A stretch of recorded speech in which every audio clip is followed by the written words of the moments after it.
Hi, this is Joseph Williams, son of John Williams, and you are watching the Nerf Herder Council. Why, you stuck-up, half-witted, scruffy-looking nerf herder. You can't use that word. Only we can use that word.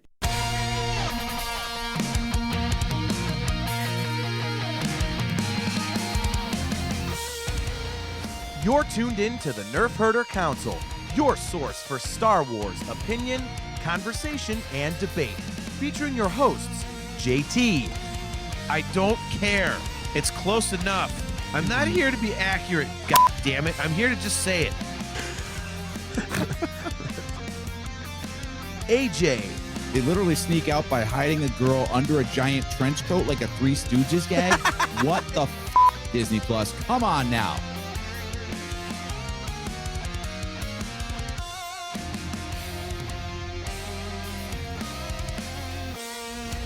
On this episode of the Nerf Herder Council, we're spreading some Thanksgiving cheer as we talk about two movies we're thankful for, the Lego Movie and Kyle Newman's Fanboys. This is the Nerf Herder Council.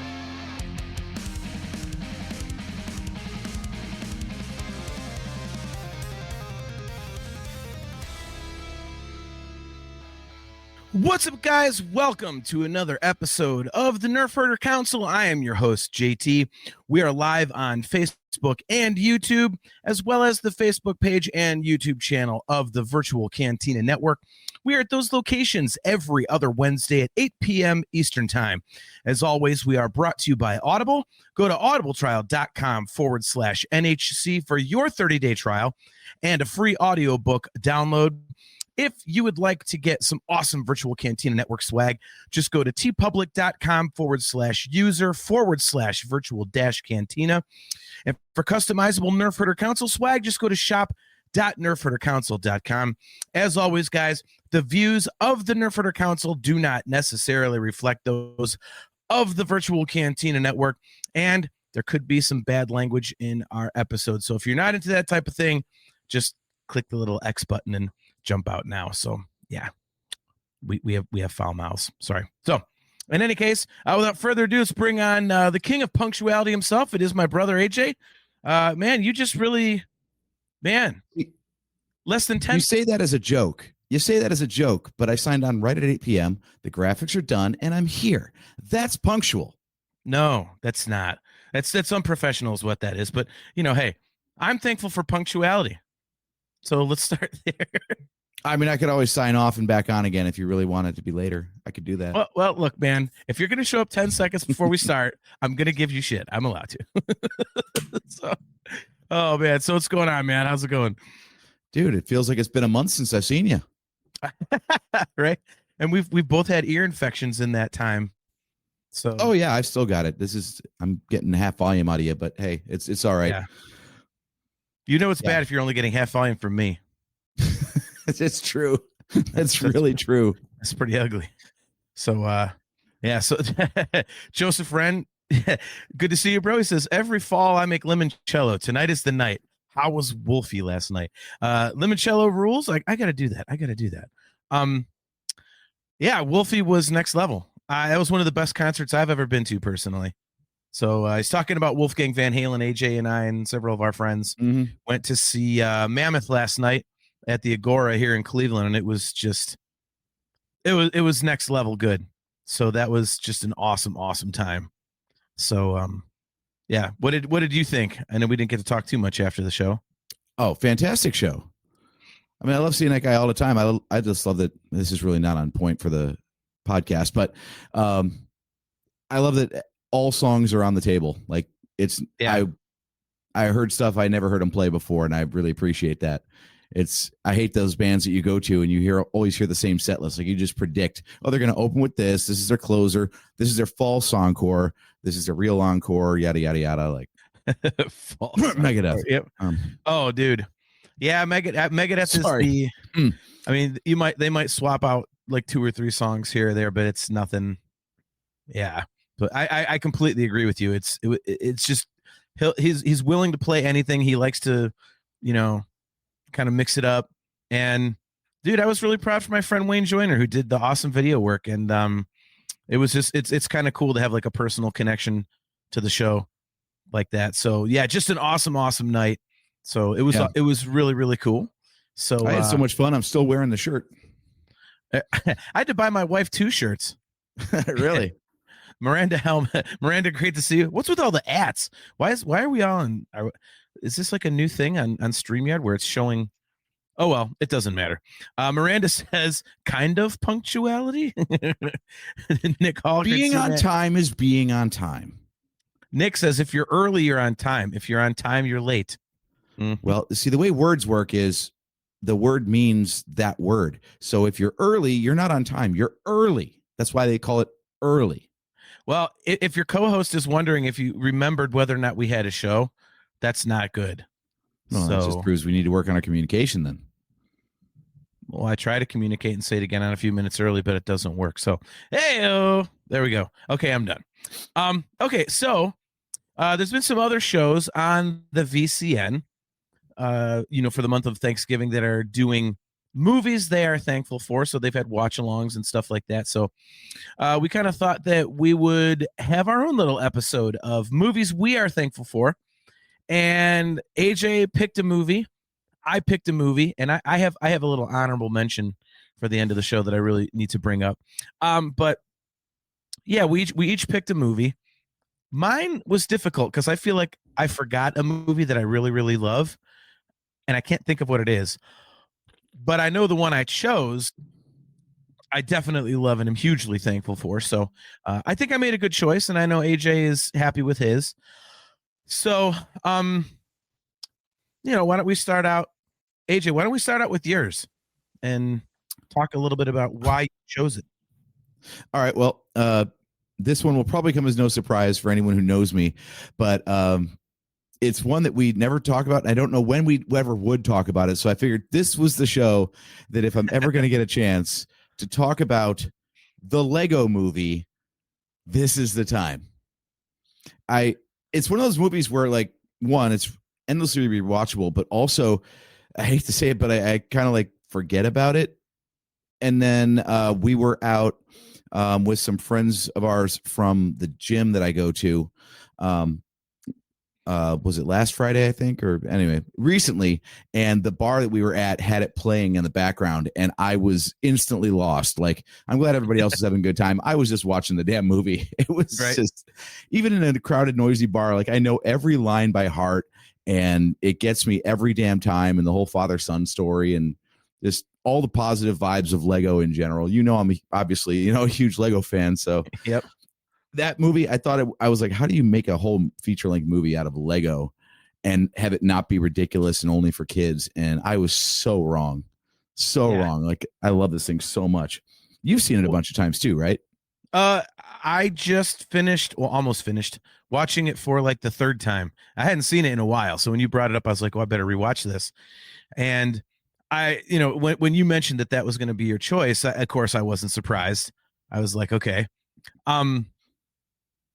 And I had forgotten. I knew that it wasn't just a kids movie, but I had forgotten how intelligent some of the writing really is. I think it definitely goes unsaid about that movie that, because everyone's like, oh, the effects are great and it's not just a kids movie, so the humor's there and everything. But it's like, it's really well done and extremely smart, I think, which is, it's got a great message to it, and all the stupid weapons and stuff like that, like the sword of exact zero and all that kind of stuff, like the Kraggle's the main weapon, and dude, it's I can completely understand why you love that movie so much. Yeah, and there's just enough jokes and whatnot in there that are, like you said, not for the kids. Like when Emmett gets picked up by the police and says, you were caught convulsing with a strange piece. Ew, that's gross. Like, yeah, right. Grown-ups get it. Yep. So, right. Yeah, they worked in all the wordplay of like Lego terminology and stuff, like master builder, which is what they call the people at like the Legoland parks, for example, that do all the giant sculptures out of Lego and everything. Yep. So to work that in, like have piece numbers flashing up as how they see the world and everything, like a whole ton of like in jokes that only like the super Lego nerds would get. But for the general audience, it's still like, that's funny. Okay, I guess that's what they call it. So, Brian Norton chiming in. Look at Norton. Are you kidding me? Sorry. He says, sorry, boys, can't concentrate on you guys tonight. CMAs opened with a blast. Loves y'all. Norton. Brian, seriously, the Country Music Awards, get out of here. You're going to hear about this when I see you next. That's shameful. But I love you too, brother. It's a good friend of ours from Lima area. So, yeah, dude, I like the whole piece number thing was hilarious to me. Because I was when it like shows like the 4-digit code and everything, Steph was like, what the heck is that?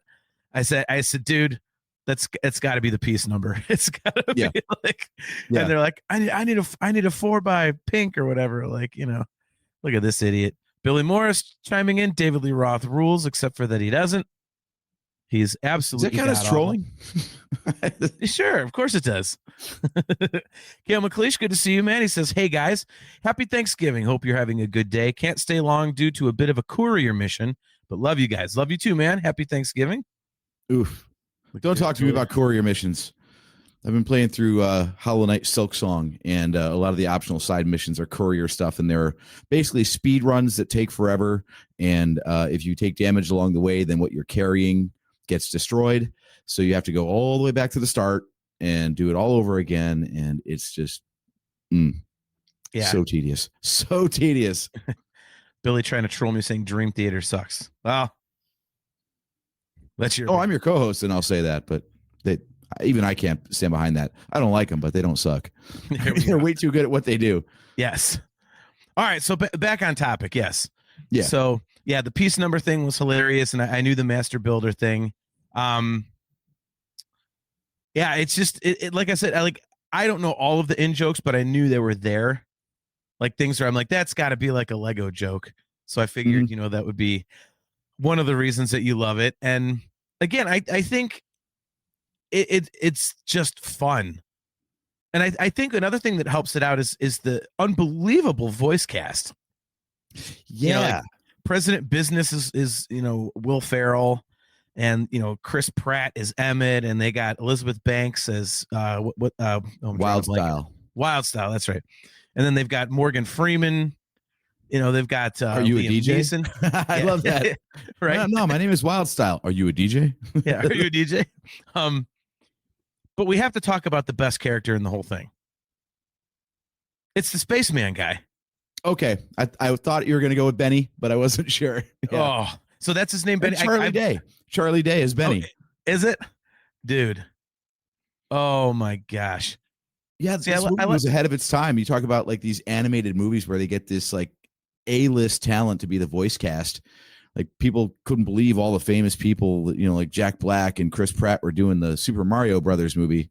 Like this thing came out in 2014 and they did it first. So yeah. Well, and it adds gravitas. Like I think it adds to the humor.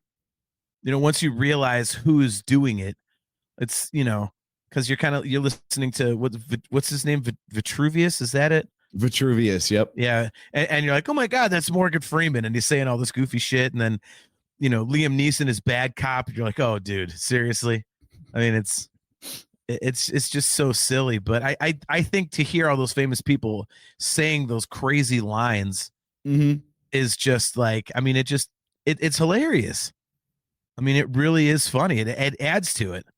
So, and like I said, it's just fun. I mean, all throughout. Yeah, and you get the whole family connection where, we're of the age now where we grew up playing with Lego in the 80s. Yeah. So, it's been part of our lives the whole time. So we remember being the kid playing in the basement. We did that all the time.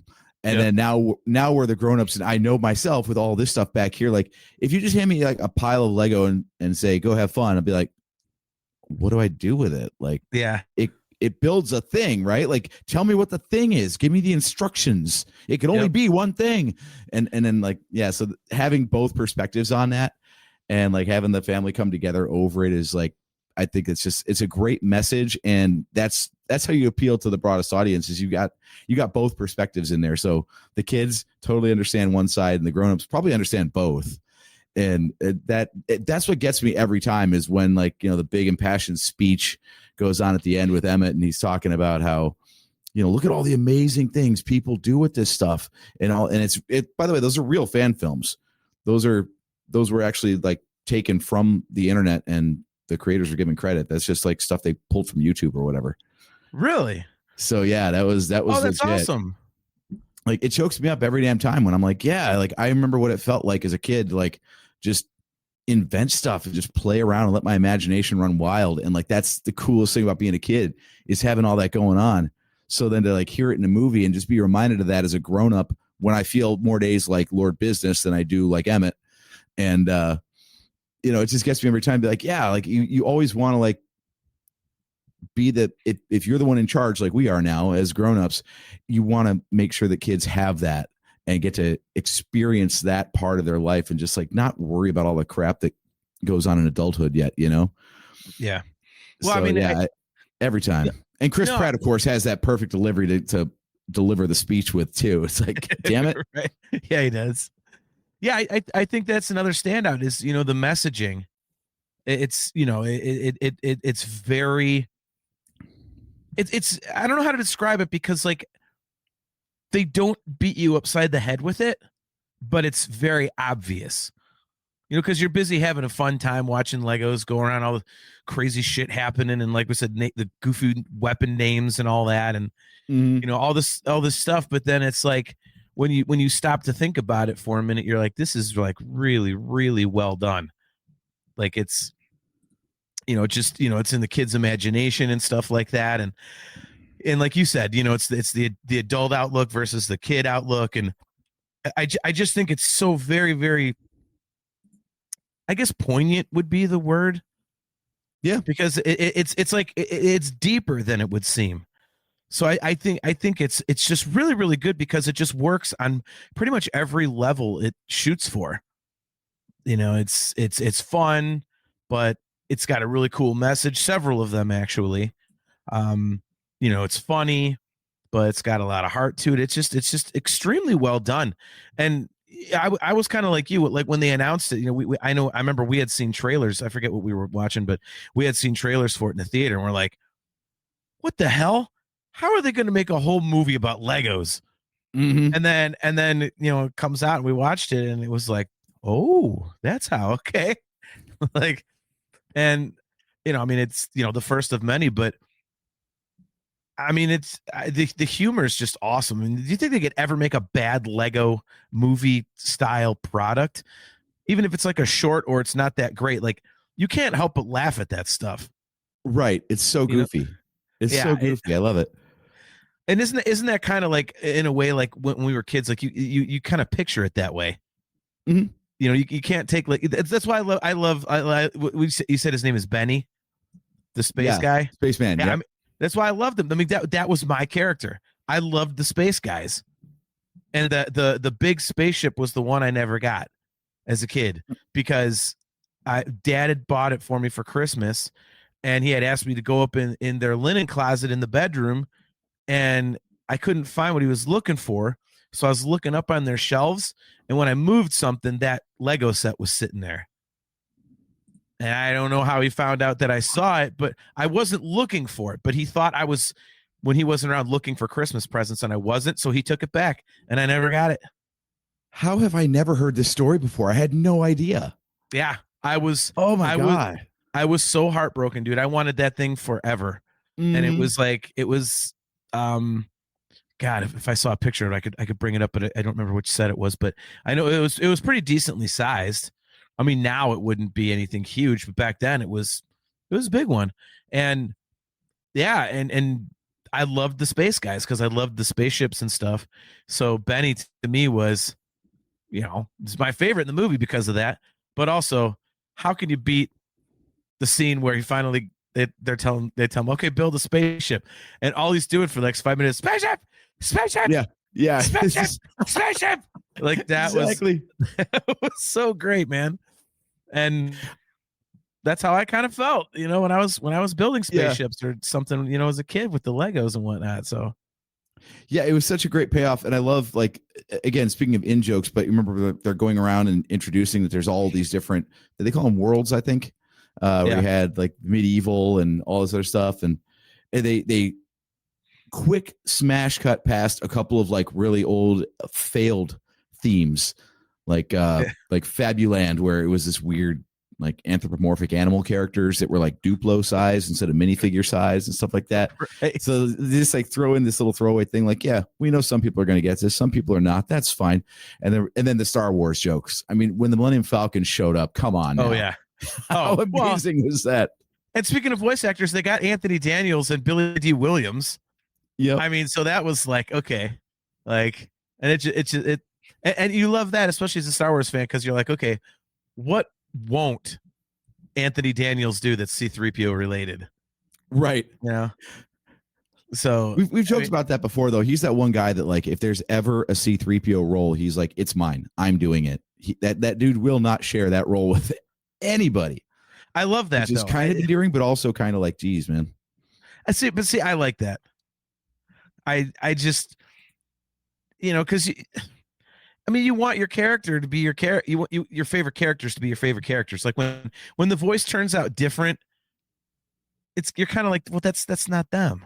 Like, by the way, Joseph Friend says, Space Guys good, Space Whales bad, Space Cowboys amazing. JT 2025. Nice. He's not wrong. No. But yeah, it's like if it was a different voice, it would be kind of strange. That's why one of my favorite things about the Indiana Jones video game that I've been playing is the guy who voices him sounds like identical. If you were to close if you didn't know it was a different guy and you closed your eyes and said, okay, listen to this, who is this? You'd be like, oh, that's Harrison Ford, Indiana Jones. But it's not. It's a guy that sounds exactly like him. So I was just gonna say, sometimes, and we saw it in things like a Dial of Destiny, where you can't get young man voice out of an older guy. So sometimes, now fortunately in Anthony Daniels' case, his voice hasn't changed. So I don't have a problem, from 1977 C-3PO to, whatever last thing he showed up in, which was what, like, I think Ahsoka probably. Yeah. He still sounds the same. That's fine. But in general, yeah, it's okay to, other people can do the voice sometimes. It does work out that way. But yeah, I love Lando's line, like, are we in space? Because I see a heavenly body. It was such a Lando line, man. I'm trying to look up all the goofy. Yeah, okay. Dude, these weapon names are so great. Obviously, there's the Craggle, which, by the way, huge shout out to them for calling it the Craggle, not the Craggle. Because I thought about it and I'm like, dude, that actually kind of would have sounded like Crazy Glue. Yeah. Jimmy Lever, good to see you, man. Says, thanks for ruining that for me, bro. What the hell did I ruin? This is a spoilerific show, man. I didn't know we had to call spoilers on stuff like this. Yeah, right. So we have the Sword of Exact Zero, the exact knife. The Polish remover of Niall, the nail polish removers. There's that one. Oh my god, the piece of resistance, which obviously is the cap to the Crazy Glue. It's so good, man. Oh my god. Yeah, I loved all that stuff. It was ridiculous, and of course, it's all stuff that, like, sucks for Lego. They had like a 9-volt battery in there. Like, everything was like scaled to Lego, which was amazing. Yes. Well, and again, like, I mean, the creativity involved in this. Oh, so yeah. Oh, Jimmy's messing with me too. This is Troll JT Night. I love it. He's like, I didn't. Basically saying he didn't know. Should we change the show title? Seriously, yeah. Movies we're thankful for. Parentheses Troll JT. Yeah. He's talking about the fact that I ruined it for him, that it's not Harrison Ford voicing Indiana Jones in The Great Circle. But yeah, just the creativity involved. I mean, it's like I would love to be like a fly on the wall for the writing sessions of this movie, because it really, I mean, man, if you have epilepsy, man, you're fucked in this movie, because Oh, yeah. it is, holy shit, is there stuff flying across the screen? Like, I mean, there's never a slow moment. You know, I mean, it's, whew. And Yeah, it takes a bit to get used to that, honestly. Like, that's one of those kids movies things though, where I guess kids have no attention span, so the jokes gotta like come flying at you super fast. yeah, But it does give it rewatchability. So like every scene is crammed with jokes. Like, even when they like gather up all those people in oh come on, what's Princess Unikitty's thing called? Well, the dome is just called the dog, which I love. Uh-huh. Right. Oh, that's a whole character we skipped right over too, is Unikitty. Alison Brie voices her and does a fantastic job. When she gets pissed at the end, oh my God, I love it. Right.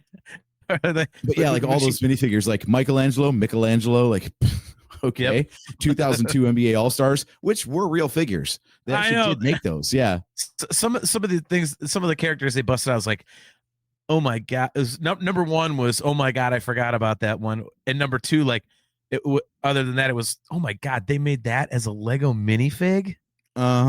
Like, you're like, holy shit, man.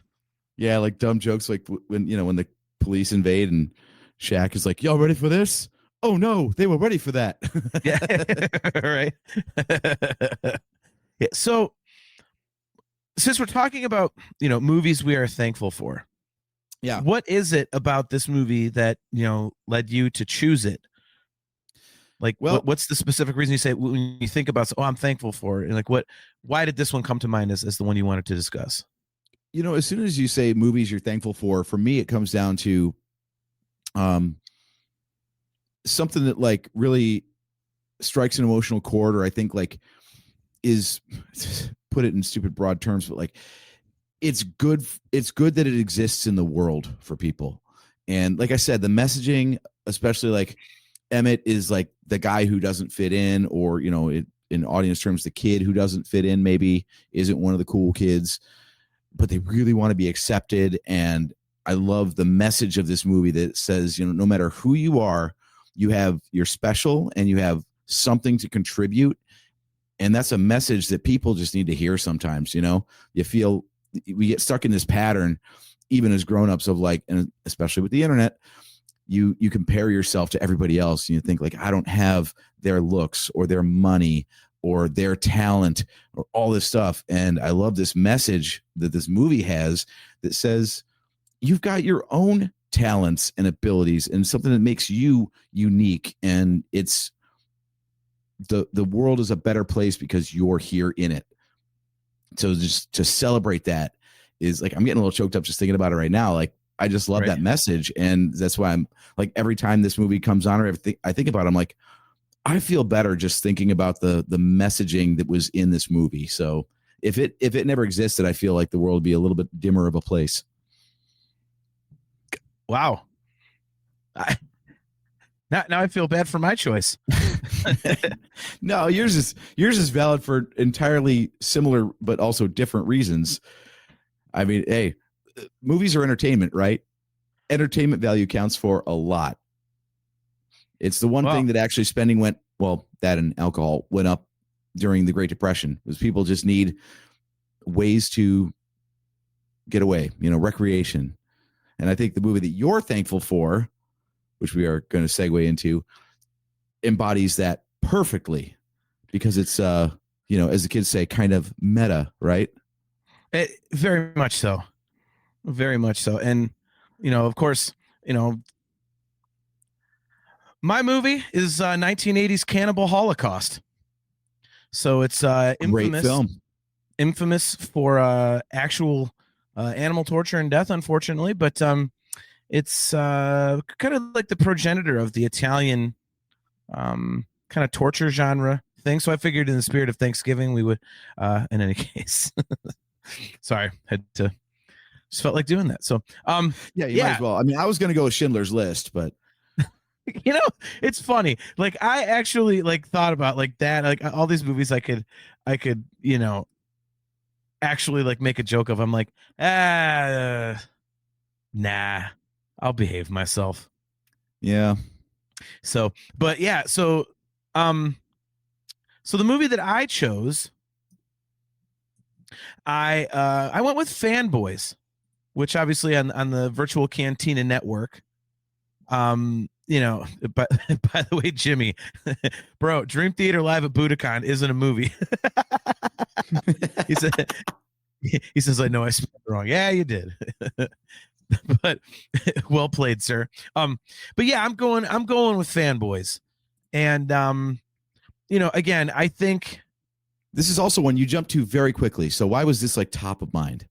Well, and again, I feel like there's one I'm missing, but there are a few movies for me that I like. You said, the rewatchability factor is big, and for me, something that always will get me is if it's a movie where, like, kind of like what you were saying about the Lego movie, like it's like uplifting, and it's not too heavy, and it does have that that message to it. And I think for me,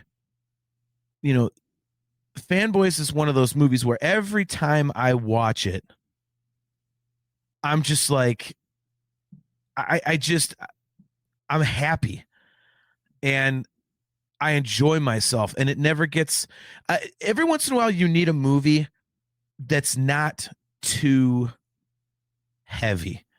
So even in the parts where it gets a little serious, it doesn't drop you down to where, oh man, like you're bummed. They kind of like, it happens, they gloss over and get back to the fun parts, And I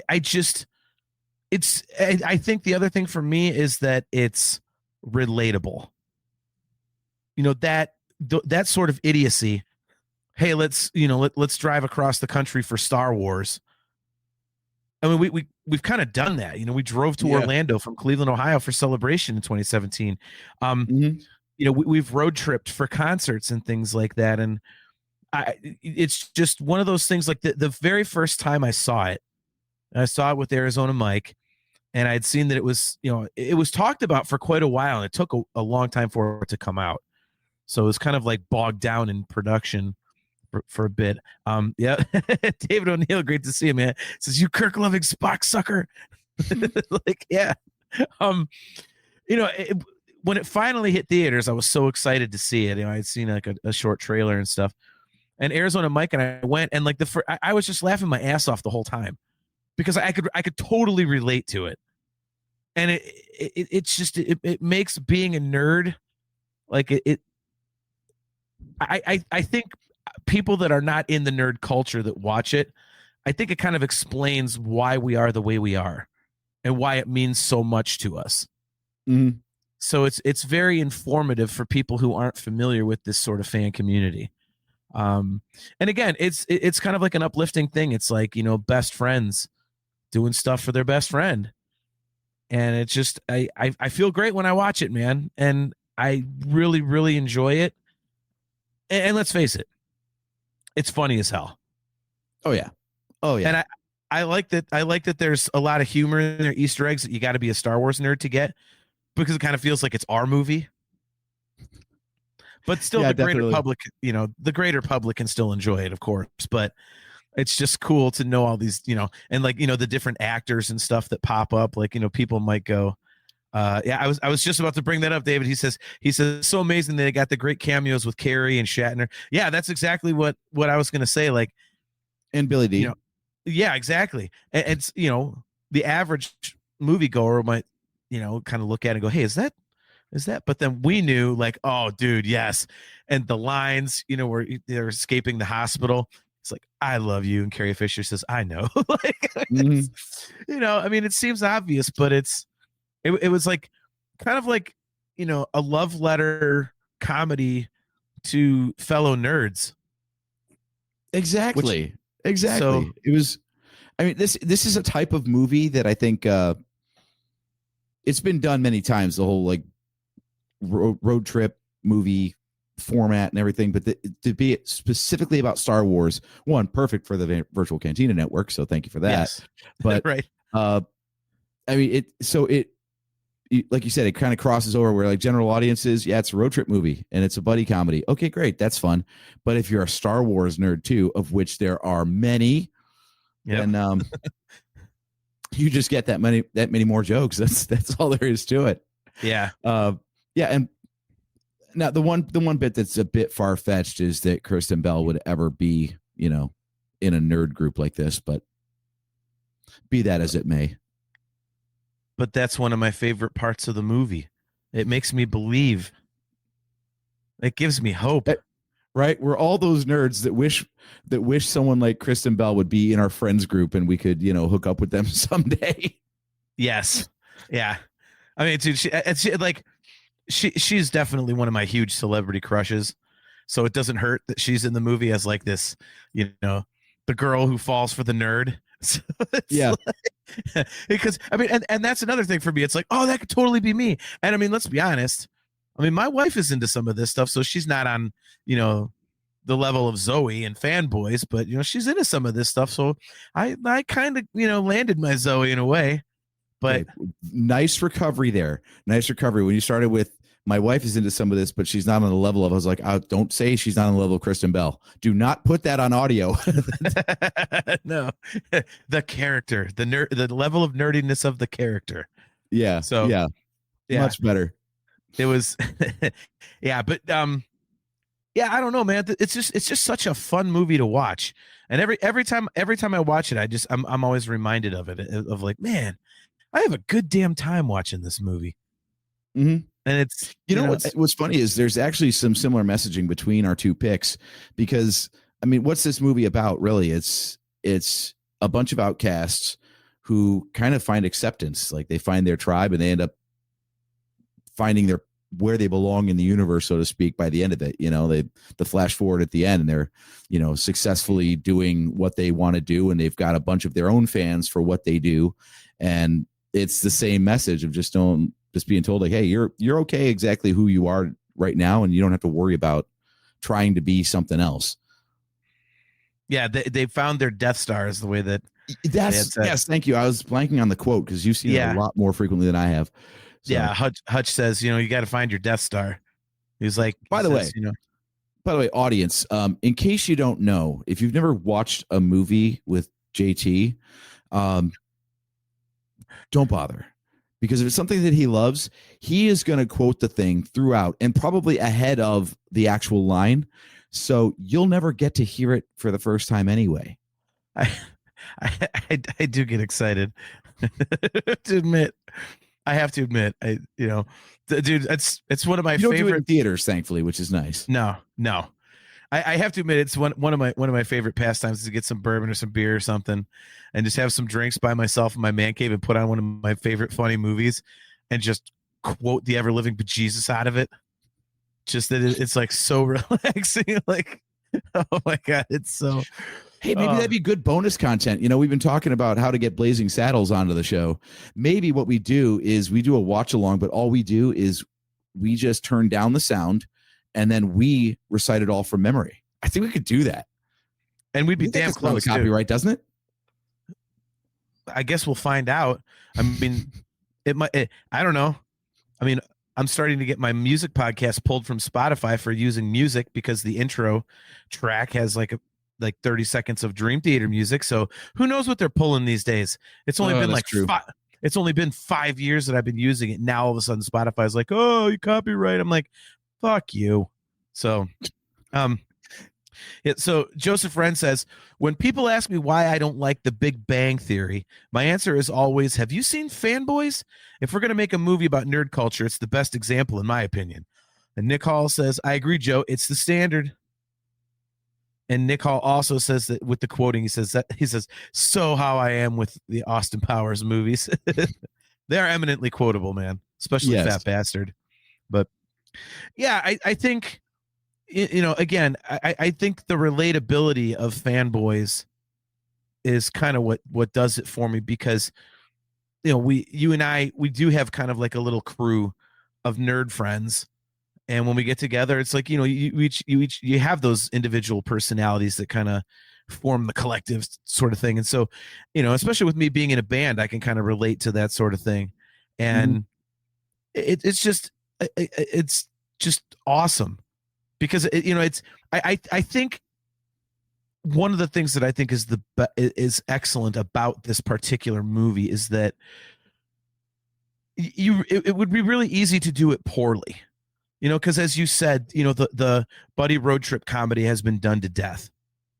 And then if you're going to rip on Star Wars, like it's kind of low hanging fruit. Like if you're going to rip on Star Wars and Star Wars nerds, like it's kind of low hanging fruit. Mm-hmm. So if it was handled heavy handedly, it would suck because you're like, well, what is this? Like, I get it. I'm a Star Wars nerd. It would feel like we were being made fun of. That's a good point. Instead of what it actually is doing, which is making us feel like we're actually cool. When everyone else thinks we're nerds, we're actually the cool kids. Is how we feel. Yeah. Because now there was punching down on Trek though, which was and as much as we love to quote it, but come on, we love our Star Trek too. Yeah, we did a whole show about the Wrath of Khan, so clearly we can cross fandoms. But Fanboys, nope. by the way, I had Wrath of Khan playing while I was working today. I literally hadn't watched it since we did our episode about it. I always forget how ungodly good that movie is. That is just wow, what a kick-ass movie, man. I'm thankful for it, but I wouldn't, talk about it here. But anyway, yeah, it's like it makes being like the nerd cool, which doesn't happen very often.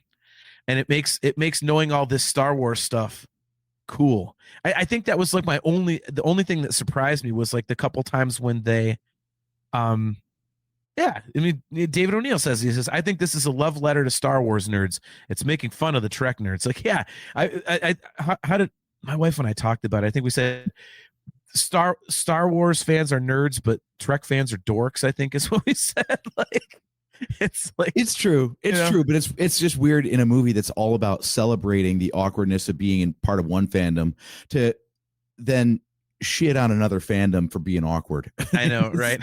Like, right. Yeah, we're going to celebrate our weirdness, but your weirdness is too far. Yeah. Right. Yeah, but although so having been in both communities though, I feel that though.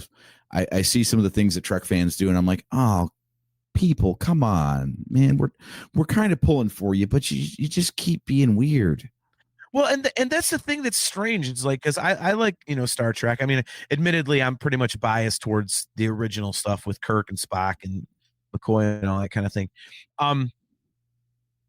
But it's weird how Star Wars does seem cool, whereas Star Trek does seem dorky. And I've never been able to figure out why.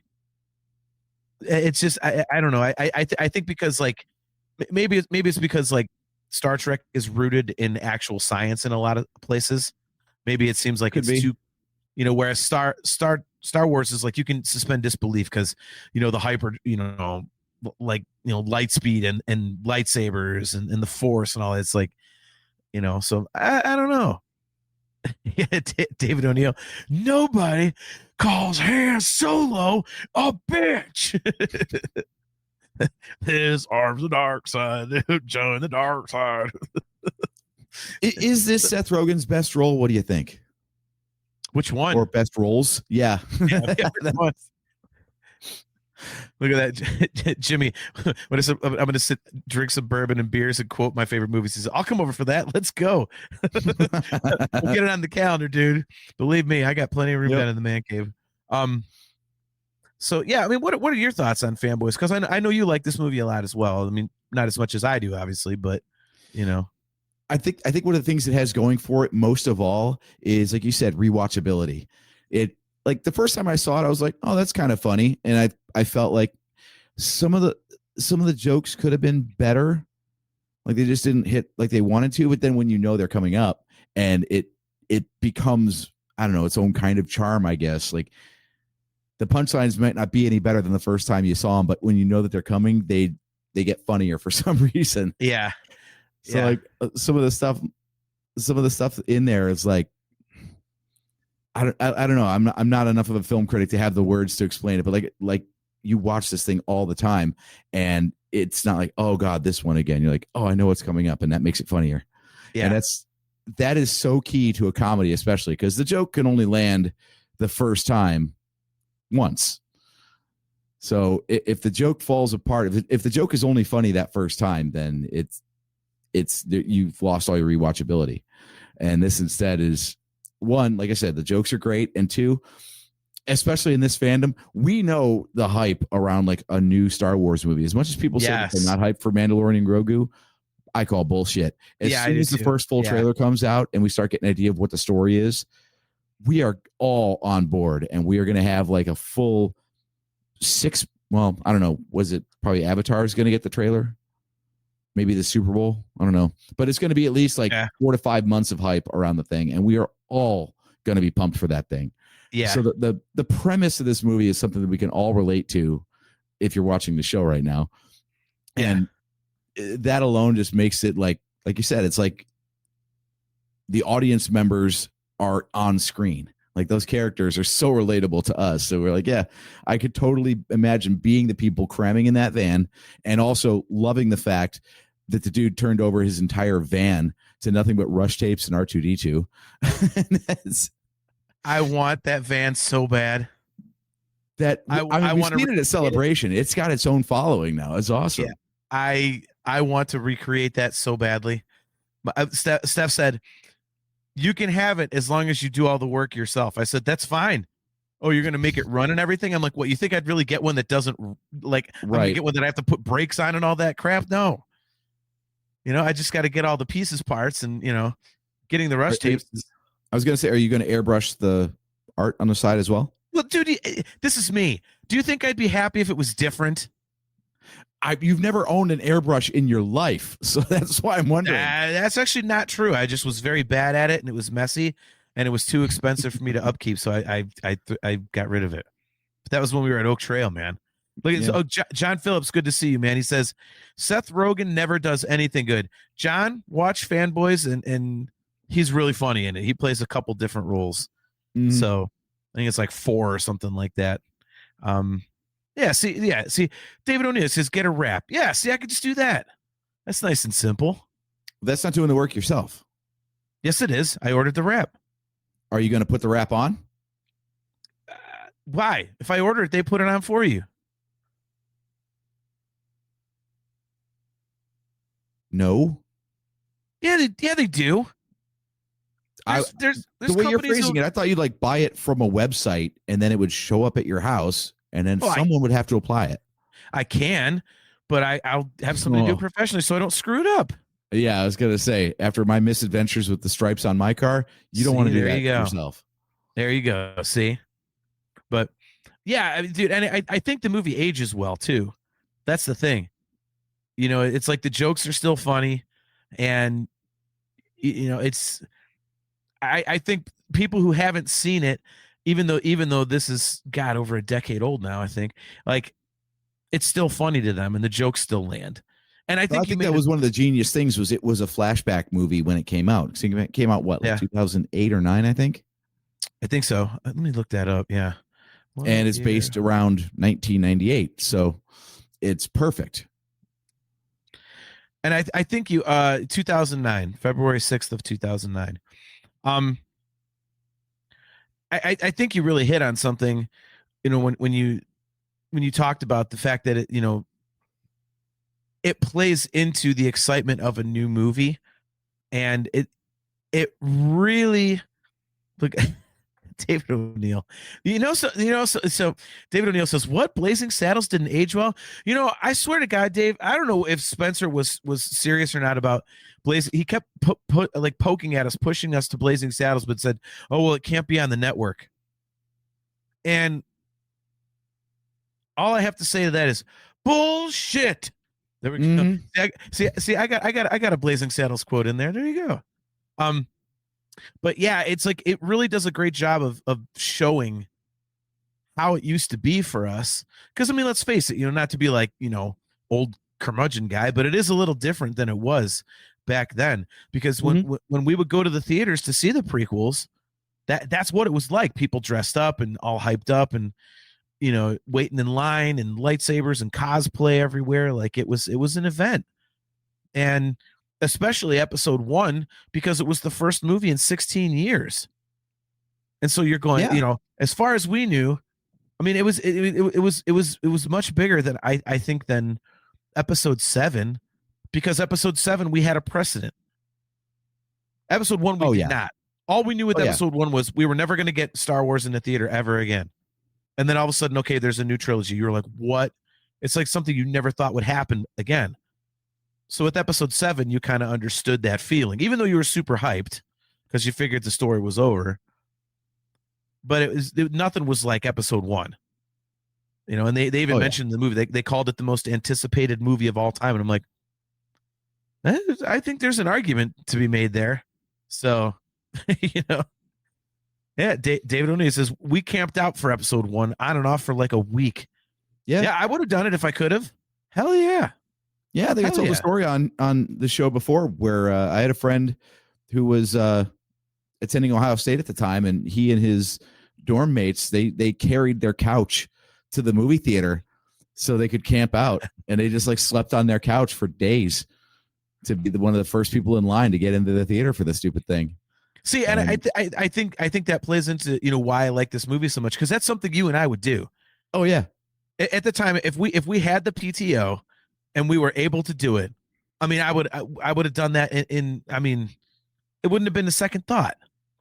You know, my wife would be like, "You're doing what?" I'd be like, "You know exactly what I'm." Just like, "You're an idiot," but she'd know she couldn't talk me out of it. She would know this is happening. This is not up for debate. Like. And, you know, just like them, like they decide to go across the country. And I think that's another thing that I wanted to talk about is like, you know, it actually has a lot of heart to it. You know, there's the friendship angle, but I think, you know, bringing in the fact that, you know, they're doing it for Lucas because he's got cancer, and they kind of, you know, they don't belabor the point. They bring it up just enough to where you're kind of like, okay, there's an immediacy to why they're doing this. Mm-hmm. And I think it's so well written for that reason, because it's like you have that emotional anchor. It's not just a dumb comedy. You know, I mean, at its heart, I suppose you could say that, but it, you know, they kind of added some stakes to it and added a little bit of immediacy to the quote unquote mission. So, yeah, I think that's a good point. It really grounds the whole story, because if it was just, hey, these people are so nerdy that they're going to go through all of this just to break into a movie studio, I guess, or whatever you want to call it. Yeah, Lucasfilm, yeah. Yeah, well, I know it's Lucasfilm, but I don't know what to call it generically other than say, like, yeah, they're going to break into a production facility of some kind, Right. just because they're huge fans and they just gotta see it. No, the whole they would be like stalkerish kind of shitty fans if they were just doing it because they couldn't wait until the movie came out. Yeah, 100%. Yeah, but yeah, if the dude's literally not going to live to see the premiere, then yeah, let's do it. Yeah, that was such an intelligent writing choice, I thought. Mm-hmm. You know, for that exact reason, like you said, it would kind of just be like, okay, well, all of us would, you know, can we go steal a print of Mando and Grogu? Or I'm sorry, Mandu and Grogu. You know, can all of us, would all of us do that just because we don't want to wait till May to see it? Well, yeah, but to do it the way that they did it, which is saying, hey, you know, our best friend isn't going to live to see this movie. Like, we can't have him know that it exists and not see it is pretty awesome, you know. And again, I think they do it just enough, you know, they don't belabor the point. And the way that, you know, his last appearance in the movie is like, it's not like they say, oh, he's dying, or, you know, he's going downhill. It's just, you know, they break in and they get to see it, but only him, which I think is kind of perfect, you know? Yeah. And then he's like just sitting there at the campfire and he's talking to Bottler and he's like, yeah, man, I'm good. Right. He's happy. You can tell he's content. And it's kind of like just implied that that's, you know, he's fulfilled and he feels like at peace. And then it goes to, you know, the end. And of course the hilarious final line, like, hey guys, what if the movie sucks? right. Like, the great capper. I know the fact that they threw that in there, man. Like, holy shit, man. So I think we've quoted that at like every pre-screening dinner that we've been to for every Star Wars movie since. oh, dude. I mean, but we wrap seriously, up our meal to head to the theater with, hey, what if the movie sucks? dude, what Star Wars fan hasn't? If you've seen Fanboys, Oh, I yeah. mean, it's almost like, I mean, come on. It's you can't not say it. I mean, I really hope that Disney and Lucasfilm kind of like acknowledge this movie and its place in the fandom too. I would love it if, you know, they have like a screening room, for example, at Celebration a lot of times. I think Fanboys needs to be in that rotation. they've done it. I thought David O'Neill, correct me if I'm wrong, but I'm pretty sure they've had Fanboys screenings before at celebrations. And this They was back should, when they would show, because I forget who made this. Kurt- Kyle Newman? God, what's his name? I think that's it. I always forget the guy's name. Yeah, Kyle Newman. Yeah. Yeah, he's Okay. kind of like a celebrity in the fan community. So it's Yeah. cool to see him getting his props for this. Because Yeah. I mean, we all enjoyed it. Yeah. I mean, it's just it's so well done, man. And it, you know, I don't know. It makes me feel good to be it makes me proud to be a Star Wars nerd. You know what I mean? Like it's Mhm. and I think it really gets to the heart of it. You know, that you know, being a Star Wars nerd doesn't mean that you're uncool. Or that, you know, you're this complete and total outcast. It's like, nah, man. You just really, really, really David says, I'm not sure. I've seen it at cons, but I can't remember if I've seen it at a celebration. I could swear I saw that one time at one of the celebrations. I'm almost positive, but I could be wrong. Maybe it's just I want it to happen so bad. Like so, but yeah, I think it paints the perfect picture of who we are. Mhm. You know, it's like, I mean, we're normal people and we're, you know, perfectly functioning members of society and we're cool and stuff, but we just happen to Yep. just happen to love Star Wars that much. So Yeah, both things can be true. yeah. So all right. So if you want to put me in solo mode, I will bring up my honorable mention. Han Solo mode. And Yes, Han Solo mode. Yeah. So and I only have this up as an honorable mention because we've talked about the movie several times on the show already, but I would be completely remiss if I did not bring up Star Wars Episode 3 Revenge of the Sith. When it's not only my favorite Star Wars movie, but it's my favorite movie period. It's the one movie that whenever I think of, oh goddamn, I love that, it's the one that pops up. And I think it's the one that I have probably the most vivid emotional memories of. And you know, I've told the story on the show a few times about it, but you know, it bears repeating. But you know, when this came out in 2005, you know, AJ and I had seen episodes 1 and 2 in the theaters, but we hadn't gone together. We had kind of like gone in different groups and stuff like that. We hadn't done opening night for them at the very least. And so, you know, episode 3 was the first time we had gone to see, you know, a Star Wars movie on opening day since 1983, Return of the Jedi, which was AJ's first time seeing Star Wars.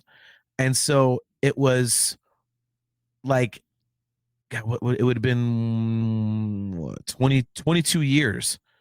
You know, I was 7, you know, he was 4. And so it was like one of those things, like it's like you're completely revisiting your childhood, but now you have this like appreciation and understanding of what you're getting into. And so I just have the strongest, just most vivid memories of, you know, waiting for that movie and getting to do it with AJ, and just, you know, the way we were so unbelievably hyped for it. And, you know, we went to Valley View Cinema, and which is a very, very big like movie theater by us, and there's a Quaker Steak and Lube in the parking lot, a couple other restaurants. And so we were eating at Quaker Steak and drinking beers and doing shots. And I mean, almost every show was sold out for the midnight show. And, you know, that was really the last time that like I mentioned earlier in the show, that people were doing the cosplay and the lightsabers and all that kind of stuff, like, and just losing their minds. And there weren't any restrictions on, oh, you can't have, masks on, you can't have weapons and all this shit. Like now, basically just show up to the movie in your street clothes or else you're getting kicked out. And it was just fucking great, man. And it was also the fact, you can jump in here, AJ. You don't got to keep me in solo the whole time. It was also the fact that I was so unbelievably excited for the movie, and it actually exceeded my expectations. So I think that in and of itself is a huge factor. I've said it so many times on the show, but I love how they handled, his Anakin's transition to Vader. Just and every time I watch the movie, I'm like, oh man, don't turn. I'm always rooting for him to not turn, even though I've seen it hundreds and hundreds and hundreds and hundreds of times. It still makes me feel the same way. And I think the great time that we had and all the cool shit that was going on leading up to the movie and then the night of the movie, I think that's so imprinted on me that anytime I watch that movie, I feel great. And that movie feels the most Star Wars to me because I have the most emotion around it. That's an interesting take that I hadn't considered as far as like what qualifies as a movie we're thankful for. And it sounds like a lot of what you're thankful for with episode 3, like you said, is tied to your first viewing experience. Yeah, memories of seeing it. So it's not so much I mean, the movie's great as well, but it's also, if those circumstances hadn't surrounded your viewing experience of it, then it wouldn't be so like indelibly linked in your mind, Yeah. Well, I have that. That's a good point though. Like time and place matters for a lot of stuff. Everything hits different at one time or another. And in episode 3's case, for me, like I have all those same memories. Obviously I was there. But also now that we're 20 years on from that movie and you rewatch it over time, and it's weird to say that it has like a nostalgic feel to it, but we've been so far removed from the George Lucas era of Star Wars now that when we go back and watch the most modern George Lucas Star Wars movie, it's got a charm to it that just the new ones can never quite be the same because it's not George Lucas making it. Yeah. Which is no slight on the new movies, but it's a style of filmmaking that is unique to him. So yeah. It's like comfort food. It's like coming home again, to come back and, the lines are cheesy and the dialogue is bad in some parts. And yeah, we know all the cringy bits of episode 3 and they have their own charm about them now because it's been enough time that, nostalgia is a hell of a drug. Yep. Yeah, I think I should have known that you were going to mention that, by the way, because you've had that wallpaper up the whole time behind you. I kind of teased it. Yeah, I kind of teased it. Yeah, I mean, it's just such like it's a perfect storm. I think, it's the memories and again the lead up to it was awesome too, because I was obviously thrilled for episode 1, and then I loved episode 1. It's like, oh, I can't wait for episode 2. But then, going into episode 3, it was, damn it, another trilogy's coming to an end. Like, we're not going to get any more Star Wars after this. How is he going to turn to Vader? Because you're seeing that. There was just so much around it. And again, to have my expectations exceeded was, I mean, I left the movie theater just blown away. Just absolutely blown away. It's so emotionally heavy for me, that movie. And the music works perfectly with it. And the whole thing is just, it's just a brilliant movie, in my opinion.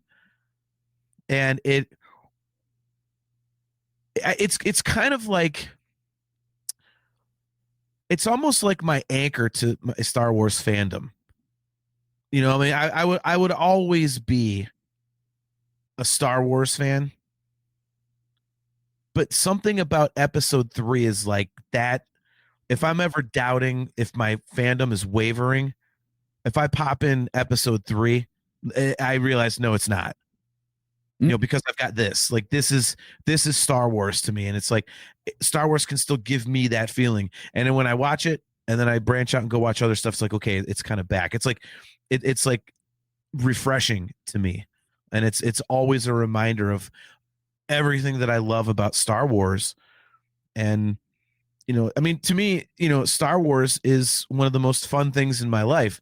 You know, people who know me, they always laugh. They're like, oh, John only loves Dream Theater and Van Halen and Star Wars. You know, it's like one of the three, you know, Cleveland Browns too, but you know, it's one of the 3 or 4 things that really define me as a person. And so to have that, you know, you called it comfort food, you know, earlier, like that, it's awesome. And that's what episode 3 is for me, man. Yeah. Yeah, I feel it too. That's it. I think it's been too long. When's the last time you saw episode 3? A couple months ago. Okay, so pretty recently then. Yeah. I was thinking back. I swear we could do a list of movies that we love that we haven't seen in forever. Because like the original trilogy, we know it front to back, we think. But when's the last time you actually made a point of watching it? Yeah. Like I don't know the last time I saw episode 3 deliberately. Like I went to Disney Plus, or actually that's the only way I can see it now. I don't have anything that plays discs, so I'm not busting out my Blu-rays anytime soon. And actually said I'm going to watch Revenge of the Sith. That would be fun.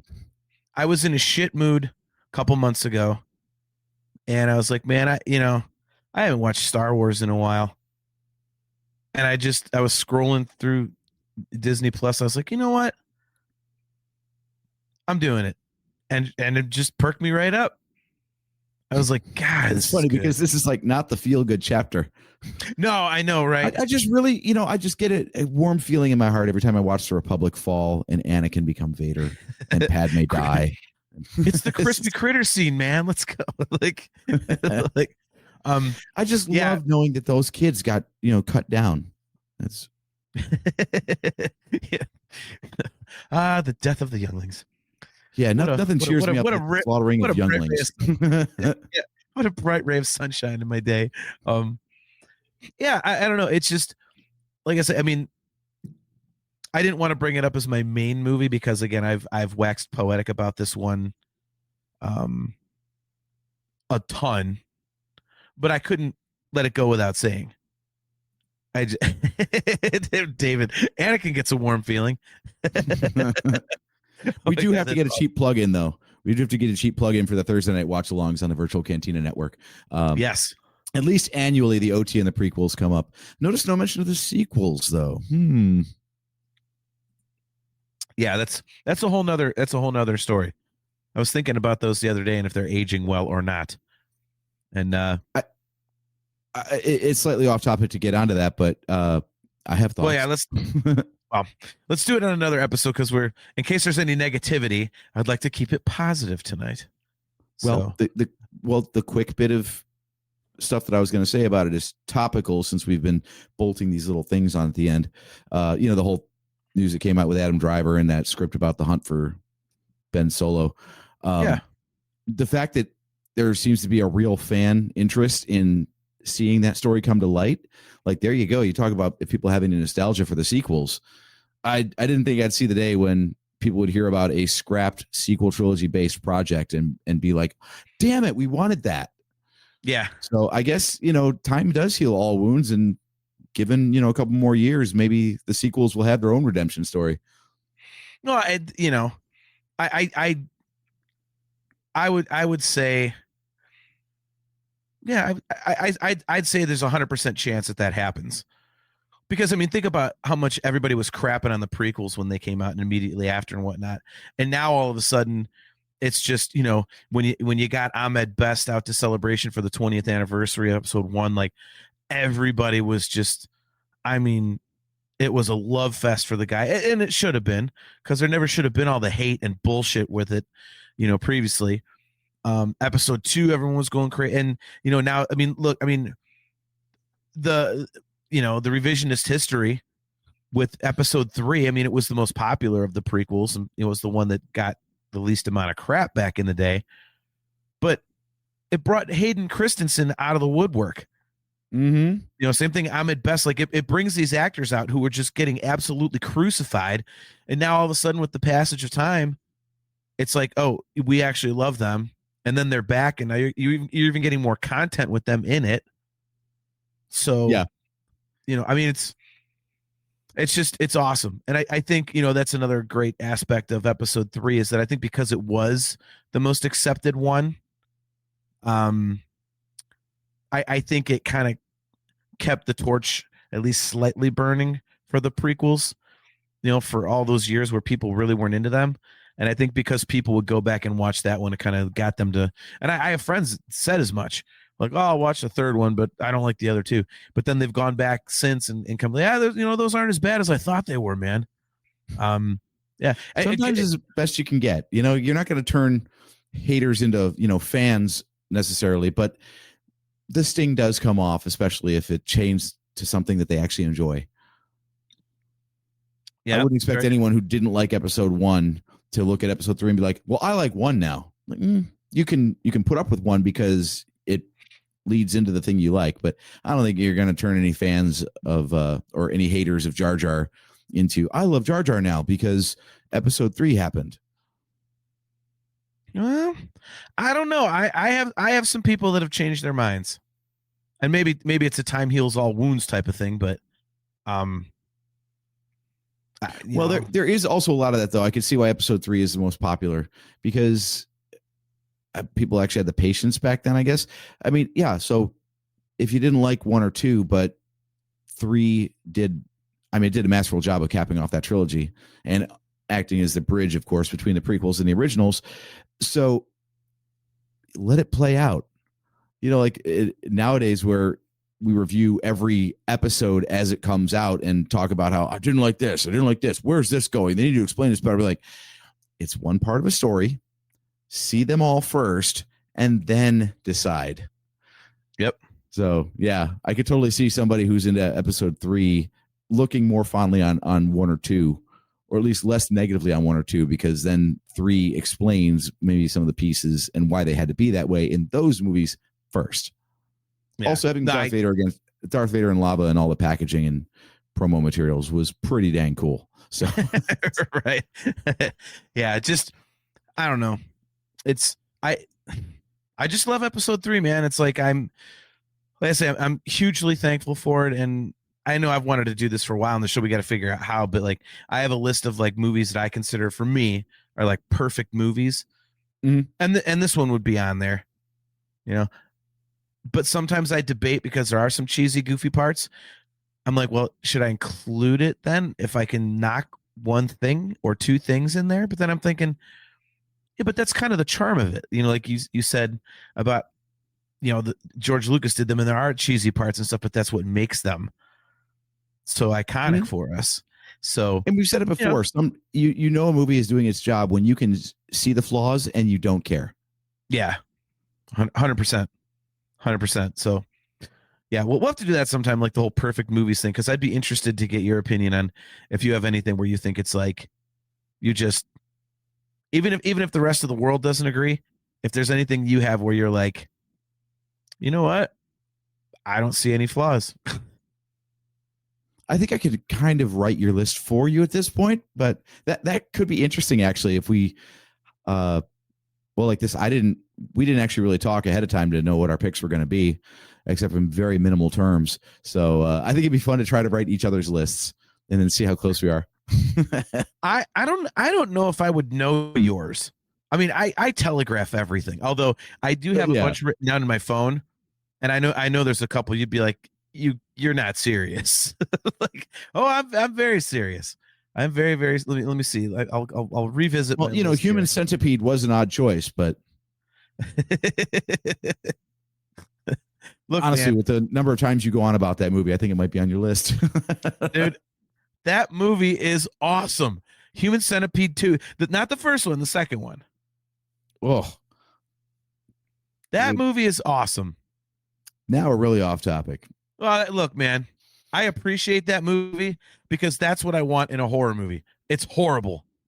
in terms of like it's like so the content is so like like you got to turn your head away from the screen, and it was so just visceral and gory that they had to make it black and white. Like, yes, I wonder if a color print exists of that. it does, and I think it's on like an overseas print, so you have to like God. eBay it or something. Ooh. So yeah, I'm getting a gift card for Christmas from work. Guess what I might be getting on eBay? Jesus.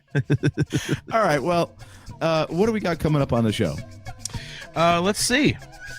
We have a couple episodes left for the year. Obviously, our next show is going to be on Wednesday, December 3rd. And we are actually, this is going to be good. I finally put it in my phone so that we can give the admins at the Virtual Cantina Network our topic well ahead of time. And our next episode is titled Need a Topic. So we're going to be... I love that. Yeah, I it's could talk awesome. about Need a Topic for hours. Yeah, it's definitely great. Look at David. Perfect movies. Ernest Goes to Camp. No, I think we'll definitely do something Christmas or holiday themed. I think for that episode, because we only have 2 episodes left for the year, and we already know. Tell the listeners what's coming up on December 17th. That is our Christmas episode. Oh wait, no, it's not. That is going to be the Nerf Herder Council 10th anniversary special. That's right. I don't know how we forgot about that, but That's going to be our fan hangout. yeah, it'll be. Well, the fan hangout's got to be like on a weekend, so if people get drunk, they don't got to go to work the next day. But yeah, we are definitely going to do a kind of a just really a retrospective on December 17th, because again, for those of you guys who don't know, that literally is almost to the day the 10th anniversary of the show. So we've been doing this for 10 years, which is just crazy. Because when you, I mean, I don't think a lot of shows make it 10 years, man. I don't know how the hell we've done it. Slower release schedule.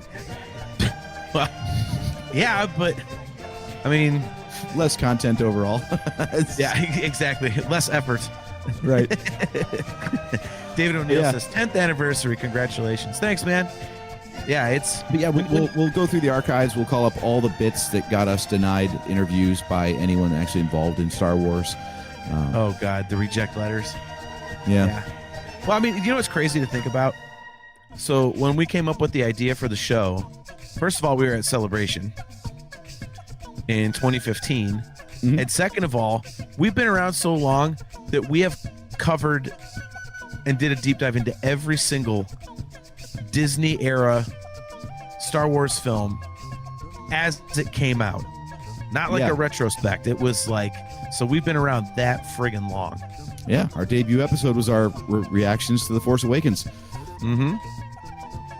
Oh my God. Yeah. Bonkers. David, no, Just bonkers. You started out on Betamax. Yes, we did.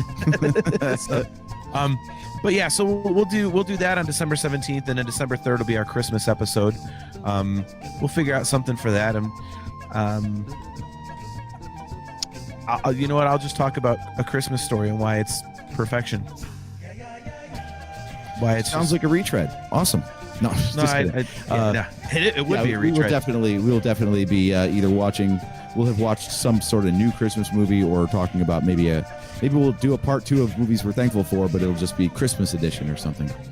See, mine is too easy. You know what I was. I know. We already did that one. I will forever die on that hill. It is an action movie that happens at Christmas. It is not a Christmas movie. Christmas is not central to the plot of that movie, and I don't care what anybody says.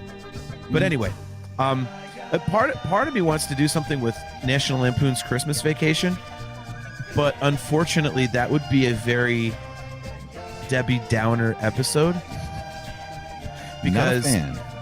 No, I find that to be one of the single most overrated movies ever, if not the most overrated movie ever.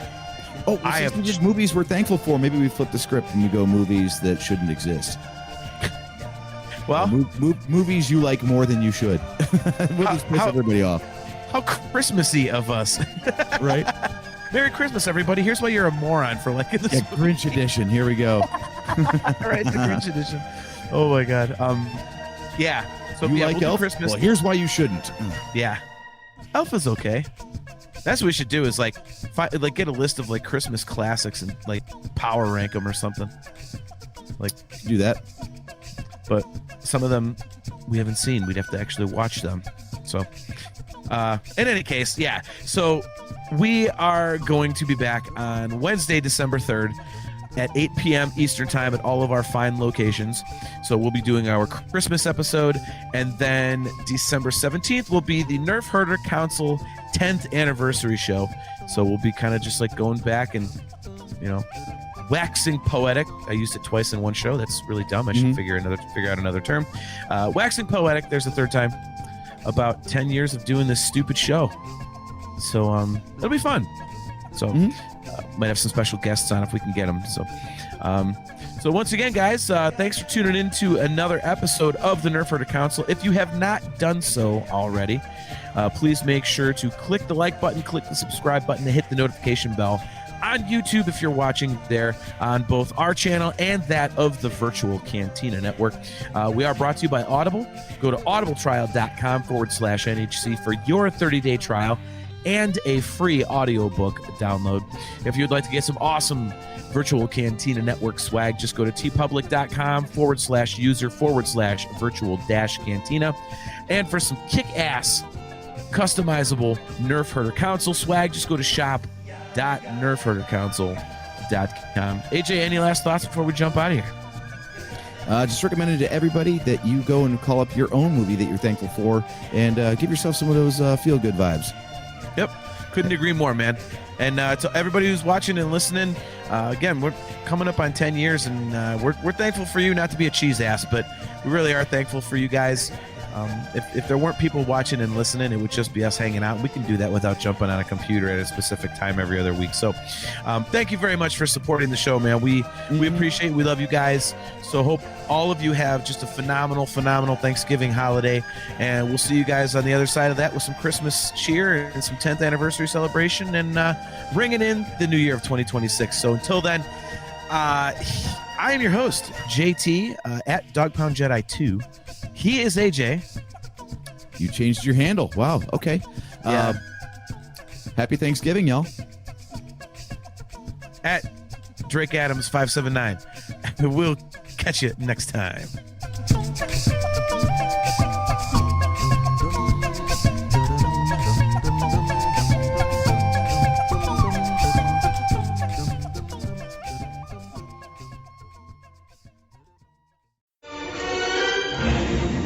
Bucket of bolts is never gonna get us past that blockade. This bucket's got a few surprises left in her. Plus, me and Chewie are on it. Ain't that right, Chewie? Hell yeah, you my Nerf herder. You my Nerf herder.